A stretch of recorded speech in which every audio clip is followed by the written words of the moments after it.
To what extent, now that ISIS has really shown itself in Russia and Moscow, do you Mhm. think there may be some collaboration with Russia and to other parts of Europe to work together now that there are obviously very, um,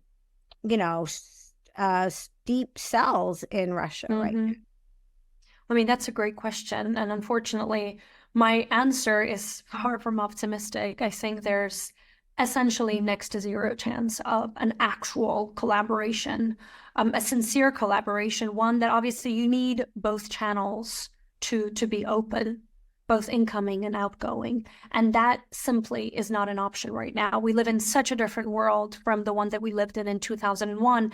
And Russia is also a very different Russia. And I would argue that Vladimir Putin is a very, very different Vladimir Putin from the one that the world saw in 2001.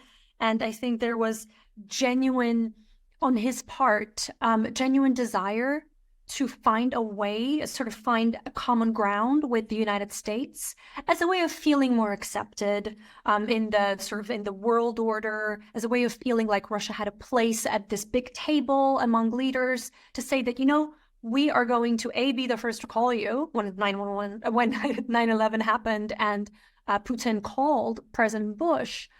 He was, I believe, the first to make a call as an international leader. And in many ways, this was his attempt to build a bridge, at least on some level, with the United States. And he has since shared many grievances. And of course, there's a lot of sort of faulty explanations that don't necessarily lead us to believe that it was fully sincere. But nonetheless, there was an effort on his part to show the US that he was there for the United States and he wanted to feel like an equal partner. Unfortunately, today, we are dealing with a very different Russia that is not ready to extend a hand.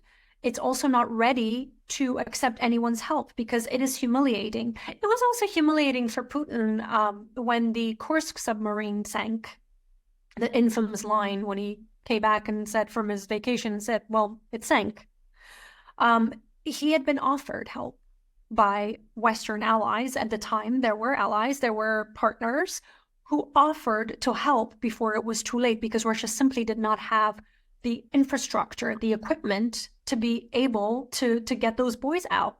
But, lo and behold, Russia always goes back to its sort of signature and very comfortable position of this is beneath us because we are this great country. We don't need anyone's help. We've got this. For him to accept any Western support or even any signs or signals or intelligence from Western countries, especially the United States, that would be much too humiliating for him. So to imagine in a world that we live in today that there can be some sort of a cooperation or collaboration, I think is at the level of a fantasy, really, unfortunately.